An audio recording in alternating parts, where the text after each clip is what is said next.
Good day, everybody. I greet you in the name of Jesus Christ. And this morning, we're reading out of 1 Thessalonians 5, verse 17. It says, be unceasing in prayer. It means praying perseveringly. And this is what the Lord speaks to me during this night and this morning a lot about prayer. And how it means unceasingly. It means there's not a moment that you're not in communion, union, and communication with God.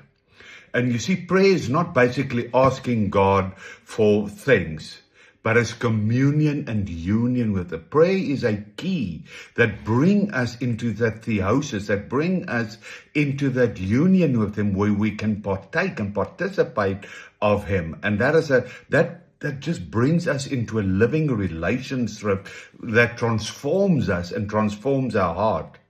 And that brings unity. You see, prayer involves the whole person, and that we must know. It's a mind, it's the heart, it's a body, and that it's a soul. That we bring every part of our being into oneness and right standing with God. And when we use every part of our being to commune and to communicate, do you realize your body praise and worship releases a sound, a frequency, and a vibration of Him? And John 5 and John 15 verse 4, He says, abide in me and I in you. And prayer is the key and the gateway to bringing you into that place where you abide with Him, that you commune in Him. Prayer is basically standing in front of your God with your mind and in your heart. And that is so important because what? Prayer purifies it. It cultivates humility in us.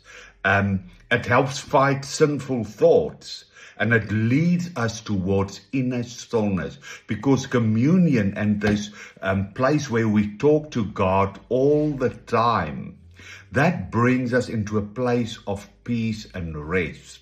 And prayer also brings us into Psalm 46 verse 10. Be still and know I am God. Because prayer is a lot to do with listening to His desires, listening to His plans and His purposes. Where you in stillness, you listen it, you position yourself into it, and then you act upon it, you respond to it, and it becomes your lifestyle. And when we are truly in love with God, we will never stop communing and talking to God. It is two-way communication.